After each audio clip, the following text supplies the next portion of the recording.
So in this video, we're going to take a look at a Leetcode problem called find peak element. So a peak element is an element that is strictly greater than its neighbors. So given an integer array nums, find a peak element and return its index. So if the array contains multiple peaks, return the index to any of the peak. So you might imagine that nums at -1 is equal to nums at n and is equal to -infinity. So here you can see you have an array of elements, right? We're basically trying to find the peak element. In this case is going to be 3, and we're just return its index is going to be 2. Index 2 is going to be the value 3, right? And then here you can see we have another array where the peak, we have multiple peaks, right? We have this right here. This could be a peak, right? Because this element is greater than the adjacent elements, right? Greater than 1 and 1 here. And this element is also a peak, right? Element 6 is a peak because this element is greater than the adjacent element, so that will be also a peak. So there are total of 2 peaks, but we can just return any of them. In this case, this one will be a great option, or this one, right? So any of them, right? So in this case, we can just return index 5. In this case, it will be element 6. So the constraint is that the array length is greater than 1, and nums at I does not equal to nums at I plus 1. So all valid i's, right? So in this case, all indexes are valid. And we want to do this problem in a logarithmic complexity. For the time complexity, we want to do this in log n, which basically means that we want to do this in binary search, using binary search. Right? We can do this in a linear time complexity where we just basically check each and every single element to see if this current element is greater than the adjacent elements. But we want to do this in using binary search. And to use binary search, what we're going to do is we're basically going to compare, right? Compare its adjacent elements. So just like how we do in binary search, we're first going to have our low pointer, or the left pointer, and the right pointer. And once that's done, we're going to define our midpoint, which is 3, right? In this case, 3 is going to be our midpoint. Yeah. So what's going to happen then is we're just going to see if the current value, right, nums at mid, is less than nums at mid plus 1, right? So 5 is less than 3 in this case. Then what do we know is this? We know that the largest, or the peak value, right? The peak value must be on the right, because in this case, the right value is bigger than the current element.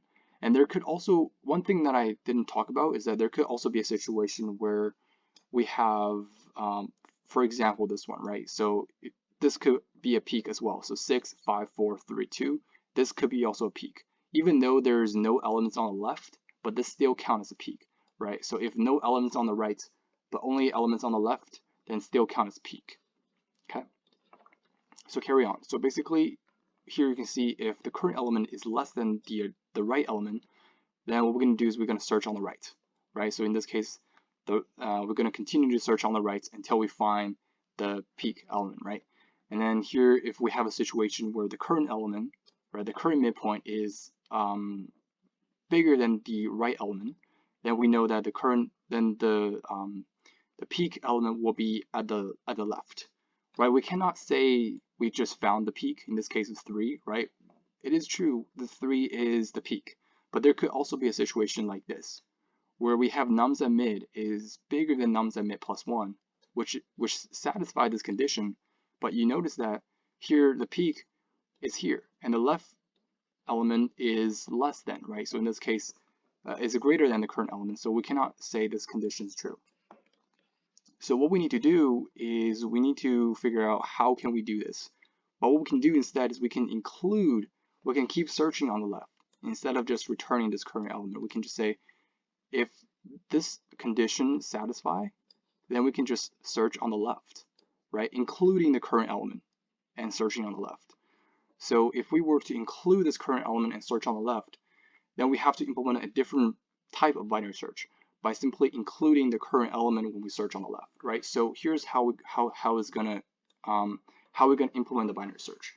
Just like how we do, just like how we implement binary search, we're gonna have our left pointer and the right pointer, which is equal to nums at length dot length minus 1. This will give us the last element, and then what we're going to do is we're going to say this. We're going to say while left is less than the right. Okay. What we're going to do first is going to get the current midpoint. Okay, we're going to get our midpoint, which is equal to left plus right minus left. Okay, and we're going to divide by 2. Once we get our midpoint, what we're going to do is we're going to see if this condition is satisfied, right? In this case, if nums at mid is less than nums at mid plus 1, all we have to do is we just have to search on the right by simply saying left is equal to mid plus 1, right? Because we already checked the current element. In this case, the nums at mid plus 1, right? The right element is greater than the mid value, then we don't have to include the current element. We can just search on the right. In this case, the left pointer is going to equal to mid plus 1, right? Starting from here to here. Otherwise, if we have a situation where nums at mid is greater than nums at mid plus 1, what we have to do is we have to include the current element by simply say right is equal to mid. Okay, this way we can include the current element, right? And then we can just continue search on the left, right? If we don't include the current element, we just say, okay, I want to get right pointer is equal to mid minus 1. We will basically, the search range is between 1 and 2, right? In this case, 1, 2 here. And this will give us a false answer. So what we have to do is we have to include the current element, and then at the end, because this condition, right, in this case left is less than the right, the only way to break this condition is when the left pointer is equal to the right pointer. Then what we have to do is we have to return either the left pointer or the right pointer, doesn't matter, okay? So here you can see basically we're just going to return either left, right? In this case, we're just returning left, the left index. So let's try to run the code. Okay, let's try to play with a few more examples.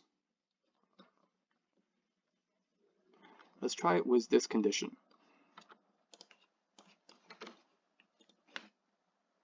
Okay, let's try to submit. So here you can see we have our success. So basically, this is how we solve the problem, by simply using binary search to improve the time complexity down to log n time complexity. And the space complexity in this case is going to be constant.